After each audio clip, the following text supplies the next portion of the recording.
барлық нәрсені жақсылыққа балап жүр. Всегда мен үшін жасап жатыр. Алла тағала мен үшін, мысалы бір шамалы адамды кездестірдім бе, значит Алла тағала маған айтып тұр, мынандай болма деп тұр деп ойлаймын мен. Өзімде негативтен позитив шығарып жүремін. Әр уақытта да солай. Сонда сен ешқандай энергияң кетпейді. Энергия өзіңде құйылғанның үстіне құйыла береді, бақыттың үстіне бақыт келеді, байлықтың үстіне байлығың құйылып жатады. Білмеймін, чудеса да чудеса, қыздар. Сондықтан өздеріңді не ұстаңдар, қыздарым, өздеріңді жарқын ұстаңдар, жайнап ұста, өздеріңді самооценкаларыңды биік ұстаңдар. Мен Алланың сүйіктісімін деп ойлаңдар. Алла тағала мен үшін бәрін жасап жатыр деп ойлаңдар. Шаршап кеттім демеңдер, қыздар. Шаршамаңдар, неге шаршайсыңдар? Сенің күш-қуатыңа қарап беріп тұр. Барлық адамды, біздің өмірімізде болып жатқан барлық адамды сенің күш-қуатыңа қарап беріп тұр, қыздар. Сондықтан сенде сондай күш-қуат бар. Жаңағыдай айтып жатсың ғой енді. Қыздар айтып жатсыңдар ғой. Мен шаршап кетіп жатырмын деп жатқан қыздарыма айтып жатыр. Осы тема бәріне де керек. Шаршап жатқан адамдар шаршамаңдар, қыздар. Күш қуатымызға қарап беріп тұр. Прими как есть. Принимать етіп үйрен, көкірегіңді кетір, принимать етіп үйрен. Сенің айналаң 100% болуға тиісті емес. О кісінде бірдеңе үйренесің, о кісінде шұқыланып қалсаң, сол жының келіп тұрған кісіні шұқыланып қарап, мына кісінің бойынан не іздеп мен қарайыншы, осы кісінің бойында қандай жақсылық бар десең бар ғой, о кісінің де бойынан жақсылық табасын. Или мысалы қазір отырып алып өздеріңше идеал қылып отырсыңдар ғой, Раяпа деп бәрін қарап осы естерін танып отыр. Раяпаның үстінен бүйтіп шұқыланып бүйтіп қарасаңдар, Раяпаның көзінің қасынан не табасыңдар, жаңа не зат қыртыс табасыңдар, я тағы бірдеңе, я көйлегімнің қыртысын табасыңдар, я тағы бірдеңе. В общем, табылады адамның бойынан. Жамандық іздесең, жамандық табылады. Жақсылықты былай етіп, осы кісінің бойында қандай жақсылық бар екен десең, оның красотасы болуы мүмкін, оның аяғы түзу болуы мүмкін, сөйлеген сөзі, манерасы жақсы болуы мүмкін, или там қасы күшті болуы мүмкін, или шашы күшті болуы мүмкін. Ақыры бірдеңе табасыңдар, қыздар. Сол сияқты өздеріңе ритуал жасаңдар. Әр адамның бойынан жақсылық іздеу керек. Жамандық көріп қаласыңдар, айтыңдар. Енді ода адам баласы ғой, мен сияқты. Менің де кемшілігім жетеді ғой, мен сияқты ғой, ода адам баласы ғой, ештеңе етпес. Оның о кісінде жақсылығы бар. Мен дұрыстап о кісінің бойынан жақсылық қарасам, жақсылығы бар, жамандық қарасам, жамандығы бар деген сияқты өздеріңді, сосын өздеріңді всегда көтеріп жүріңдер. Мен Алланың сүйіктісімін, мен ата-анамның сүйіктісімін, мен бауырларымның сүйіктісімін. Мен өліп қалсам, бауырларым жылайды. Мен өліп қалсам, ата-анам жылайды. Мен өліп қалсам, жаңағы күйеуім, балдарым жылайды. Сондықтан мен керекпін. Әр адамға мен керекпін десеңдер, өздерің кәдімгі самооценкаларың көтеріледі, қыздар. Сондықтан өздеріңді көтеріп жүріңдер, всегда өздеріңді көтеріп жүріңдер.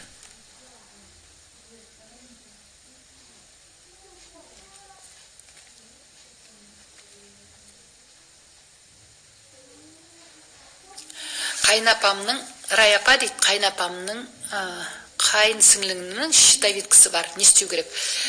Щитовидка енді ол анда застой горловой чакры. Жаңағы ол да нервдан болады. Ананы түзетем, мынаны түзетем, ананы идеал қылам, мынаны идеал қыламнан болады, қыздар. Ана оңбаған дұрыс сөйлемеді. Ой, тек айтып тастайтын, тек ой деп, тек өзін өзі былай қылғындырып, тек айтып тастайтын жерде айтпай қалдым, тек бүйтіп тастайтын жерде бүйтпей қалдым деп, ана өзін өзі былай қысқаннан болады, қыздар. Өздерін қыспаңдар. Просто жының келіп тұрған адам, өзінің идеалың болмай жының келіп тұрған адамға былай бүйтіп қараңдар. Өздерін успокойте. Ештеңе етпес, ол кісінің де енді білмегендіктен айтып тұрған бұлар, дұрыс сөйлемей тұрған бұлар білмегендіктен. Енді духовный уровень низкий бұлар. Мысалы, саған біреу кемшілік айтып жатса да, ай жаным, ай кемшілік айтпау керек екенін білмей тұр бұл кісі. Сондықтан оны сочувствуйте, сострадайте просто. Ол кісіні сострадать етсең, сонда сен мына жерін қыспайды. Ол адам сострадать етшер. Сондықтан білім керек дейтінім сол, қыздар, көбірек оқып, көбірек білсеңдер, ауырмайсыңдар. Әр адамды принимать етіп үйреніңдер. Сол принимать етпегендіктен болып тұр. Любой ауру әр адамды принимать етпегеннен болады. Өзінше бәрін идеал қылғың келеді. Ой, оңбаған осы жерде бүйтіп айта қойса не істеді? Я болмаса жаңағы мен қанша жасап жатырмын, рахмет те айтпайды. Мен қанша жасап жатырмын, жаңағы поощрять ете қоймайды мені. Мені қыса қоймайды, мені сүйе қоймайды. Мен сол жерде мен жақсылық жасап едім, рахмет айтпады деген сияқтылардан болады. Я болмаса жаңағы саған бірдеңе айтып қалса, сен соған тек айтқың келіп тұрып айта алмай қаласың. Сол уақыттарда просто сострадай и все, сонда ауру болмайсың. Оларды ойлап қал, мына кісі не духовный болғасын, маған бетімді жыртып, неше түрлі әңгіме айтып отыр маған. Оқымаған надан. Инвалид деген солар. Оқымаған надандықтан маған меніме былшылдатып, өз керін құсқысап, маған былшылдатып, маған неше түрлі әңгіме айтып отыр. Я болмаса жаңа мені кемсітіп отыр. Сондықтан оны сострадать етіп жібер, и сонда мына қысып тұрған нәрсең кетіп қалады. Оны сострадать етіп жібер, ай жаным, маған сөйтіп айтып жатсың, маған сөйтіп былшылдатып жатсың, бетіме ойыңа келгенін айтып жатсың. Айналаңды да сөйтіп шығысып жүрсің ау жаным-ай деп мен сөйтіп мен солай ойлаймын всегда. Былшылдатып бірдеңе айтып жатқан адамдар, жаңағы не адамдар, айтып тастаймын мен тек. Мен прямоймын, мен айтып тастаймын дейтін адамдар, соларды аяп отырам, ай, молодецсің, я үндемеймін. Бірақ айтам, ай жаным-ай, сенді қанша поражение күтіп тұр алдыңда. Сен көкірегің ұрып тұр ау жарығым-ай, ертең неше түрлі поражение болады ау сенде деп ойлаймын. Сондықтан қыздар өзіміз үшін жауап берейік. Міне, өзіміз көп оқиық, көп білейік қыздар. Сондықтан щитовидка, мына аурудың бәрі қыздар сондайдан пайда болады. Раяпа с утра позитив қой дейді Гүлмира. Мен енді өзімді позитивно ұстаймын. Таңертең тұрып алған бойда сегодняшний день самый счастливый день моей жизни деп тұрам. Тұрған бойда, ай Алла тағала, бүгінгі күнімді бақытты күн қылып бере гөр, ай Алла тағала, пәле-жәледен сақтай гөр, қауіп қатерден сақтай гөр. Мысалы, общий тіл көзден сақтай гөр деп айтуларың бар. Мен тіл көздерді де аузыма алмаймын, потому что ойымда болмағасын, онда айтпаймын. Ештеңе ойламаймын. Сондықтан общий мен үйретем бәріңе. Тіл көзден сақтай гөр, пәле-жәледен сақтай гөр, қауіп қатерден сақтай гөр, жол апатынан сақтай гөр, ұры-қарыдан сақтай гөр. Сонда сенің ештеңе ұрланбайды, үйіңде дұрыс тұрады, еш балдарыңды да ұрлап кетпейді ешкім. Или там машинаңды да біреу тонап кетпейді. Ұры-қарыдан сақтай гөр, малығының азғыруынан сақтай гөр деп сұрайсың. Сол уақыттарда күйеуіңді де малығын азғырып тұрмайды. Бар, мына қатынды қарашы, әп-әдемі деп деген сияқты. Күйеуіңде кетіп қалмайды ешкімге. Алла тағала күйеуіміз екеуміздің ортамызды тек қана махаббат бергей, ортамызға махаббатпен толтырғай. Алла тағала жаңағы ата-енеммен менің ортамды махаббатқа толтырғай. Қайын жұртыммен менің ортамды махаббатқа толтырғай. Керек жарағының бәрін өзің Алладан сұрап аласың. Алла тағала балдарымды аман қыла гөр. Алла тағала әрбір қадамын дұрыс баса көрсін. Бәріміз дұрыс бастыра көр. Мен балдарым үшін де сұрап жатырмын. Алла тағала балдарымның әрбір қадамын, бала келінімнің әрбір қадамын Алла тағала дұрыс бастыра көр деп Алладан сұрап отырасың. Сол уақыттарда Алла өзі алып жүреді қыздар. Сондықтан әумин деп нетіп аласың да, ауру сырқаудан сақтай көр, пәле-жәледен сақтай көр, қауіп қатерден сақтай көр, жол апатынан сақтай көр. Таңертең тұрдың ба, егіп ал, соның бәрін егіп ал. Болды, спокойно жүресің. Сонда ауру сырқауда болмайды ешкім. Ауруда болмайды, автоварияда болмайсың, ешкім ештеңе болмайды. Сонда өмірің күндегісін күнде айта бер, күндегісін күнде сондай дәнді себе беріңдер. Сонда өзің де духовный болып өсесің, балдарың да духовный болып дұрыс жолда жүреді. Енді Алладан тіледің ғой. Алла тағала өзіңнің жолыңа алып жүре көр деп. Сондықтан Аллада балдарыңды дұрыс жолға, қыздарыңды дұрыс жолға, бәрінен жаман адамдардан сақтап жүреді, жаман ортадан сақтап жүреді. Бұлай щит кәдімгі бір неден сақтап жүреді осылай. Сонда сен бәріміз осы Алланың мынандай несінде жүреміз, щитында жүреміз енді. Алланың қорғауында жүреміз. Сонда мына жерде наркомания, там игромания, жаңағы жаман қатындар, жаман нелер, жаман жігіттер қыздарыңа, жаман нелер бәрі мына артта қалады. Осылай өздеріңді алып жүреді қыздар. Сондықтан болды, сол неткеннен кейін өзіңде спокойно боласың. Таңертең тұрдым, Алладан сұрадым. Енді Алла бізді өзі алып жүреді деп, өзің энергияң жоғары болады. Қорықпайсың, ештеңеден қорықпа, ештеңе де болмайды. Жаңағыдай жақсылық да жақсылық болды. Бүгінгі күнде сеуіп тыста жақсылығын, ертең күн тағы өлгенше, 180-ге келгенше осылай айта беріңдер. Керемет өмір болады, тамаша өмір болады. Ешкімге ренжіме, ешкімге. Сондықтан мысалы сен өзің, мен кеше мысалы ана қыздар былай жаз, мына қыздар былай жаз, мен соған жауап беріп отырмын да, маған негатив жазды, мен соған жауап беріп отырмын да қыздар. Солай әр адамға жауап бере біліңдер. Жауап бере білу үшін не істеу керек? Көп кітап оқу керек қыздар. Көп кітап оқу керек. Сосын өзің осознанно жүр. Алла тағала маған мына кісіні неге тап келтіріп тұр маған? Бұл кісінің бойынан мен не алуым керек екен? Осы кісі арқылы маған не айтқысы келіп тұр екен деген сияқты осознанно жүріңдер қыздар. Әр қадамдарыңды осознанно басыңдар. Жеңем де өмір сүрмеңдер, жеңіле салып өмір сүріңдер. Сонда сабырдың түбі сары алтын, сабырсыздықтың түбі өкініш. Сабырсыз деген сөз жаңағы сабырсыз болдың ба, айқайластың ба, ағайын тума болсаң айырылып кете қоясың. Я болмаса күйеуіңмен айқайластың ба, айырыласың, соңы айырылуға апарады. Балдарды инвалид қыласың. Жаңа бір қанаты бар, бір қанат жоқ қылып. Жаңа әкесі бар, шешесі жоқ қылып. Өзің тастандық атын атанасың. Атанаңды жерге қаратасың, былғайсың. Жаңағы өзіңнің бір айырылуыңмен бүкіл елді былғайсың. Қарап отырсаң. Сосын саған қараған адам сыртыңнан бетің айтпаған емес, сыртыңнан уже ой мына біреу еркектің құлқын таба алмаған, көк қатын болып тұр ғой, көк бет қатын болып тұр ғой деп саған жаман көзбен қарайды. Сосын жаңа балдар да сенің айтқаныңды уже тыңдамайды. Имама қоя қойшы, бір үшін неге тұрмадың не болса, неге дұрыс әке іздемедің бізге дейді. Дұрыс әке неге іздемедің? Дұрыс ең болмаса біздің әкемізді ең болмаса жақсысын асырып, жаманын жасырып, неге бізді өсіп өніп кеткенше, неге бізді осындай инвалид қылып қойдың? Бір қанатымыз бар, бір қанатымыз жоқ деп айтып отырады. Сондықтан сабырдың түбі сары алтын, сабырсыздықтың түбі өкініш деген сол. Өкінесің. Айқай шу болып жатса, сабырсызданып айқай шу болып жатсаң, көкірек. Сабырсыздық деген сөз көкірек деген сөз. Сабырсызданып айқай шуласаң, любой ағайыныңнан айырыласың. Сабырсыздансаң, байыңнан айырыласың. Ал енді жаңағы сабырдың түбі сары алтын деген, сабырлы бола берсең, түбінде жақсы қызыңа жақсы күйеу бала, ұлыңа жақсы келін, сабырлы болып, жаймашуақ болып отырғаннан кейін, сабырдың түбі сары алтын деген сол. Жақсы күйеу бала, жақсы құда-құдағай, жақсы келін, өзің сияқты сабырлы болғасын жерде өзіңде келін, наподобие өзіңде болып келеді келінің. Сосын жаңағы жақсы құда-құдағай, сосын ауырмайсың сабырлы болсаң. Анан сөйтем, мынан сөйтем демегендіктен сен ауырмайсың. Сосын жаңағы байлығыңа байлық қосыла береді. Сабырдың түбі сары алтын деген сол қыздар. Неге бір сөзбен сабырдың түбі сары алтын, сабырсыздықтың түбі өкініш деп айтқанда ол дұрыс нетілмейді. Оны расшифрован айтып жатыр. Сондықтан сабырдың түбінде керемет дүниелер жатады қыздар. Керемет дүние жатады. Сондықтан сабырлы болайық қыздар, сабырлы болайық. Сабырдың түбі сары алтын, сабырсыздықтың түбі өкініш. Сабырлы болдым деген сөз, иманды болдым деген сөз. Аллаға жақындадым деген сөз. Алланың жолы сабырлық қыздар.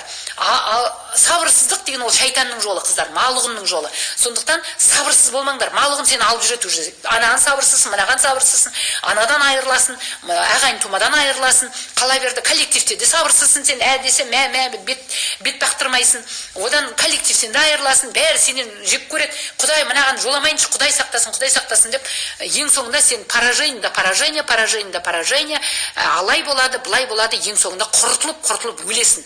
Ең соңында рак болып тынасың. Өйткені көкірек деген сөз ең соңы жама тек былай. Мынаған ырылдап клеткаң қара клеткаға айналады. Күндегісін былай етіп клеткаңды жаңағы мыжырайтып деген сөзіме күледі ғой қыздар. Апа, мыжырайтып деген сөзіңіз қызық деп. Енді мейлі, қалай түсінсеңдер, олай түсініңдер. Енді мен айттым ғой, менің не таза қазақша да білмеймін, не таза орысша да білмеймін, не тіл байлығым да жоқ. Но бірақ енді мен сондықтан мен енді өлейін ба деген сияқты. Сондықтан қыздар осылай етіп, осылай жаңағы мынаған деген сайын мына клеткаларың бүйтіп майыса береді, мыжырая береді, ең соңында мына клеткаларың қара клеткаға айналады. Соңында азып, тозып, бұла өмірдің шүкіршілігің жоқ, сабырлығың жоқ, шүкіршілігің жоқ, қанағатың жоқ. Ең соңында не үшін өмірге келдің, не үшін кетіп баратсың, ақыры білместен кетеді көп адам. Осылай жүзге келеді, өледі, мейлі кемпір бол, шал бол, кейде не үшін келіп, не үшін кетіп батқанын білмейді. Сондықтан осы бастан өздеріңді сабырлыққа қыздар, осы бастан өздеріңді сабырлыққа ұстаңдар. Көп нәрсе жазып атсыңдар жандарым. От вашего позитива с утра поднимается настроение и все забывается. И думает только о хорошем. Правильно, молодец, Гүлмира жаным, правильно, молодец. Дұрыс жерде дұрысын айтып, қате болса қатесін айтып тастайтыным бар, ол қате. Ол қате.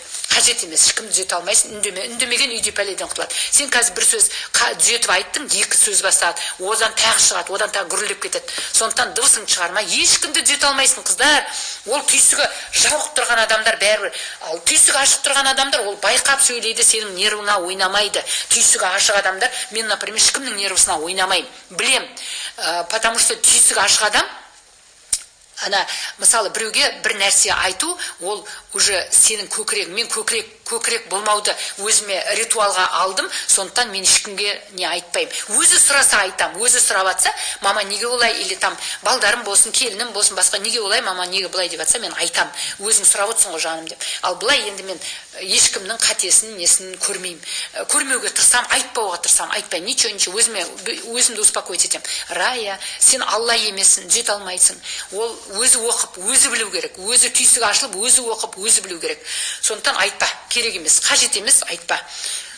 Ал енді мысалы, сен мысалы өзіңе жақын күйеуің бол, я жаңадай не бол, енді мысалы айтуыңа білмеймін енді, қара, білмеймін, сен мысалы осы айтуың дұрыс па еді, білмеймін енді деп. Может, я не права деп айтуың керек онда да. Может, я не права, білмеймін, енді сен жаңа осылай айтып отырсың. Бұл көкіректік не емес пе?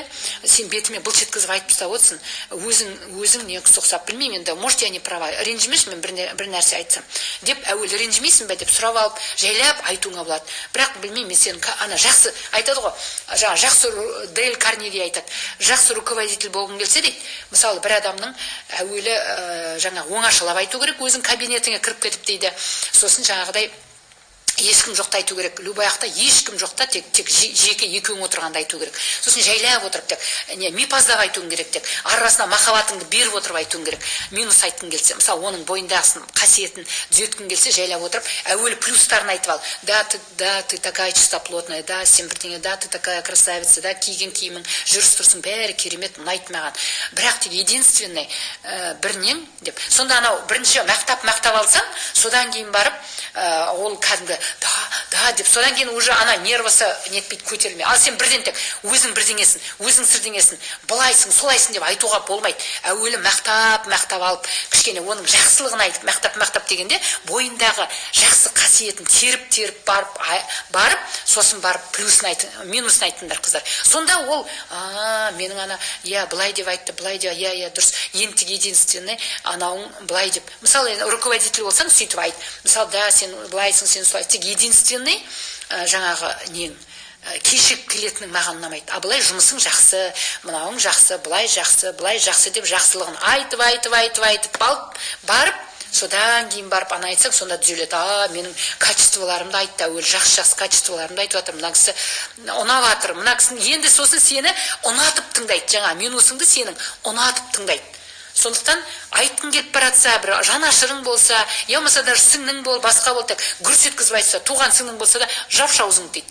Пошла ты деп 3 букваға сен айдап жібереді. Сондықтан әуелі да мен жаным ауырғасын, сені вообще жақсы көрем, сен негізі былайсың, негізі солайсың, негізі жақсы көрем, барғанда үйіңе барғанда нетіп атасың, сені құрметтеп атасың, қадірлеп атасың, жаным, я тебя сильно люблю, алай былай айтып ал, да, ты красавица, мен сенімен мақтанам, сіңдім дегенде мен сенімен мақтанам, да деп айтып алып барып, сосын барып, енді единственный бір жаным ауырады, сен негізі неткенде кішкене халықтардың көзінше әрлі берлі сөйлеп отырасың, я болмаса бүйтіп отырасың деп, мысалы сен айтуыңа болады.